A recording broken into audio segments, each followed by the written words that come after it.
Good afternoon, everyone. So today I'm going to talk about good fats versus bad fats. Everybody kind of thinks that saturated fat is a bad fat, and it's not. Bad fats are trans fats. They are chemically altered fats, like margarine and hydrogenated oils and things like that. You don't want those in your diet at all. But what everybody thinks are good fats are olive oil, coconut oil, avocado oil, and things like that. And those are fine, but ancestrally, that is not what the human body consumed. That's not what we had access to. Typically, if you go back many years, humans were consuming saturated fat. They were consuming animals. They were eating a lot of organ meat and things like this, and those are really what your body needs.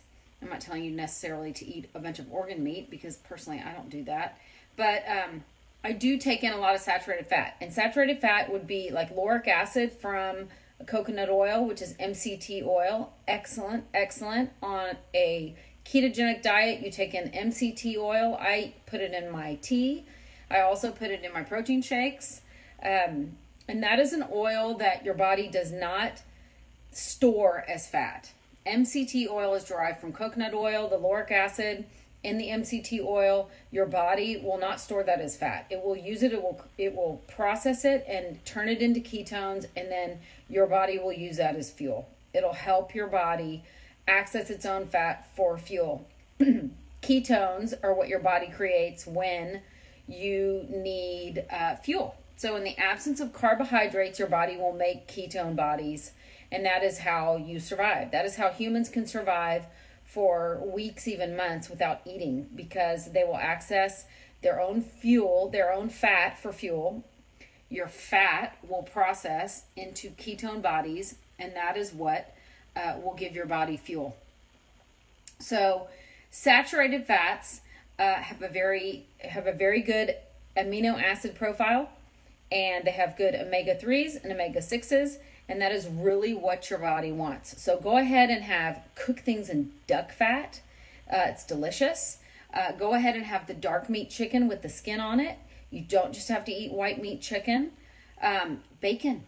Bacon's good for you. I'm not saying go out and have, 40 pieces of bacon every single day, but you can cook like a couple packets of bacon and keep it in your fridge and have a couple pieces of bacon in the morning.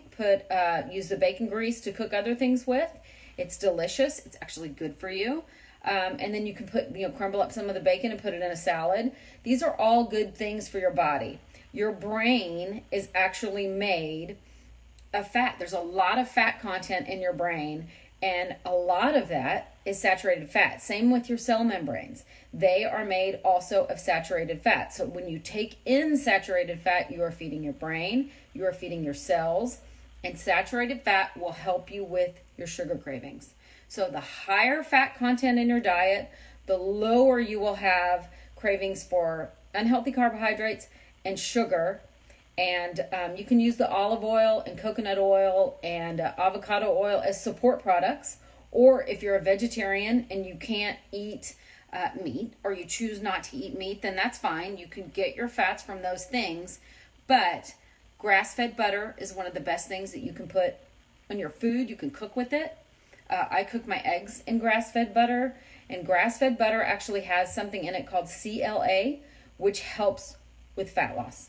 So this is a layered approach to fat loss.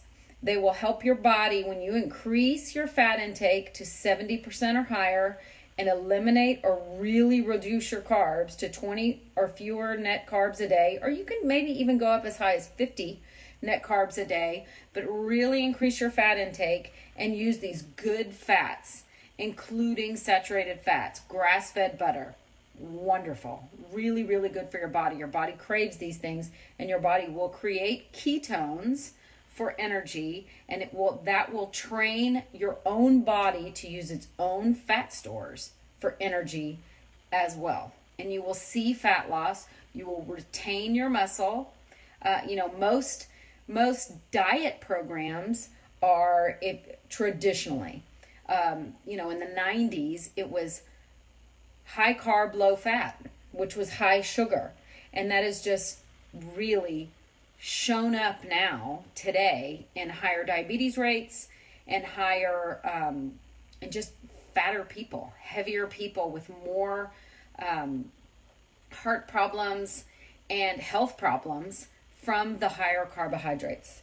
So you want to eliminate carbohydrates. The carbohydrates that you should put into your body are really vegetables, some berries, but most fruit. Today's fruit has too much sugar in it. Like a banana, the way that a banana looks now, that is not a natural banana. That is a banana that has been, over the years, that has been modified and modified and modified, and it's got way too much sugar in it. So those are not things that your body needs. Those are not essential nutrients for your body. You can get those nutrients from vegetables and, honestly, from meat. So increase your fat content. Your brain will thank you. Your body will thank you. Your cells will thank you. And your waistline will thank you. Believe it or not, if you reduce your carbs and increase your fat, you are actually going to lose fat. You're going to keep your muscle, you're going to lose fat, and you're going to feel fantastic. So if you have any questions about this, let me know. I'll be back in here tomorrow. I don't know what I'm going to talk about tomorrow, but I'll figure it out, and we'll see you tomorrow. Have a great one.